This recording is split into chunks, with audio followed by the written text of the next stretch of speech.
Insights on Irvin D. Yalom's The Gift of Therapy, brought to you by InstaRead.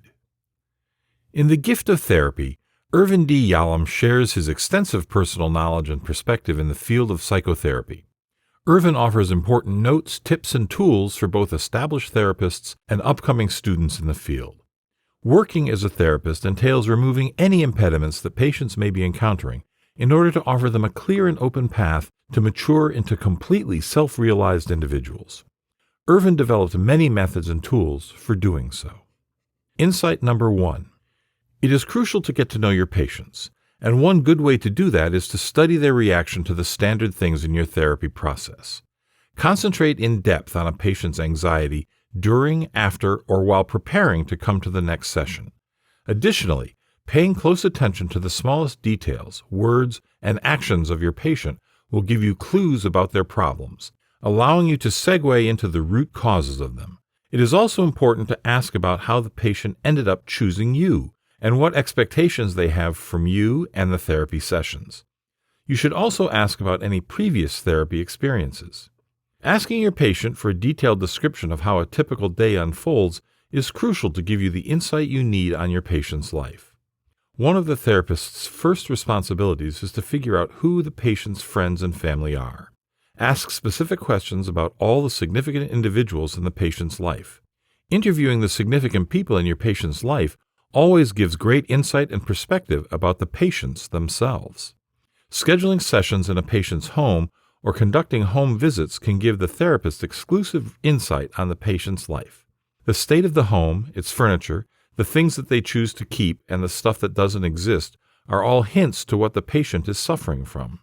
Another useful tool in treatment are dreams. They are succinct restatements of the patient's fundamental issues. When analyzing a patient's dream, do not dwell on the smallest details and try to make sense of it all.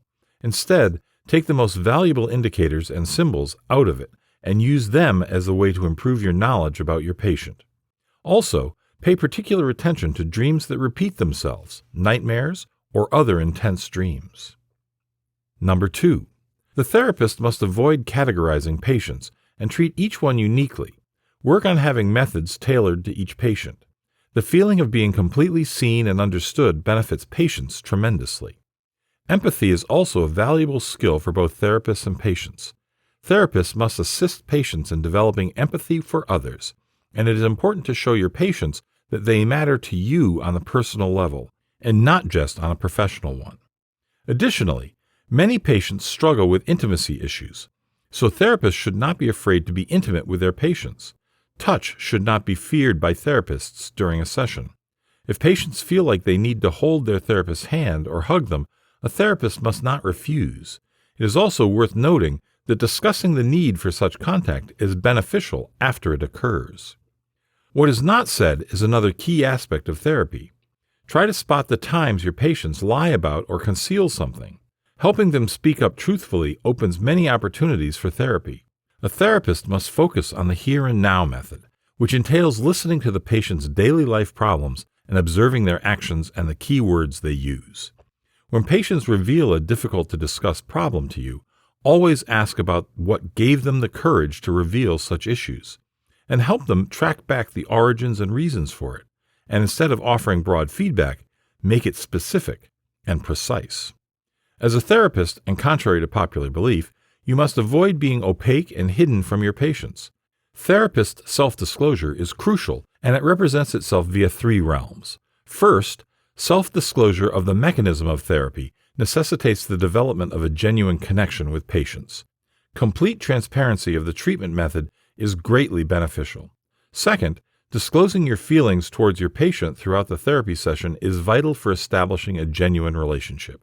However, all remarks must be in the patient's best interests. Third, being open and straightforward about your personal life with your patients lets them realize that you too are human and go through problems. It is important to note, though, that as a therapist, you are required to stay secretive about your patient's information. Also, make sure that your patients do not idolize you or credit their betterment and healing to your powers alone. Number 3, talking about death and familiarizing your patients with it, even if they are not facing it directly, is crucial, since death takes up a big chunk of the human psyche.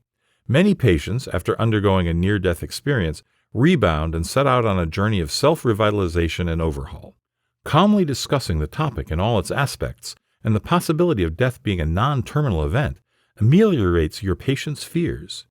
Aside from death, meaning is an issue that occupies much of a patient's mind and causes worry.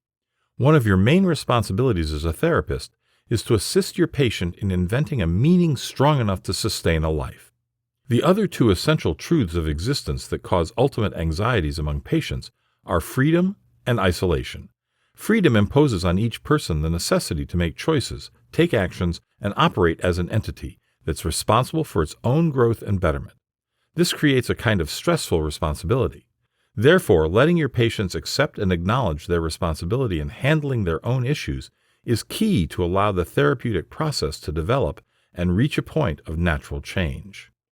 However, making decisions for your patients is never a good idea, and it's also a surefire way to lose them.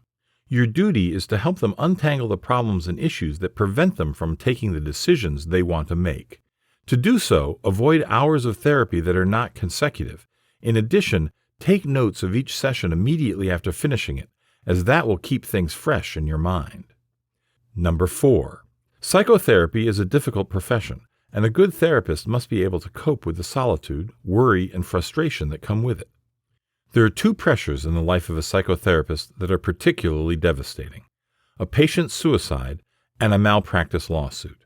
Even the most experienced and mature therapist will be tortured by feelings of shock, grief, remorse, ineptitude, and wrath against the patient. Similarly, a therapist who faces a malpractice litigation goes through extremely difficult times, and some even contemplate early retirement. As a therapist, you live a life of service, in which you daily set aside your own desires and focus on the needs and growth of others. You enjoy not only your patient's progress, but also the positive impact your patients have on people they encounter. We hope you enjoyed the insights on Irvin D. Yalom's The Gift of Therapy. If you like this video, hit the like button, leave a comment, and subscribe to our channel. Visit instaread.co and get more insights from this and thousands of other books. Use the code YouTube to get a discount on your subscription.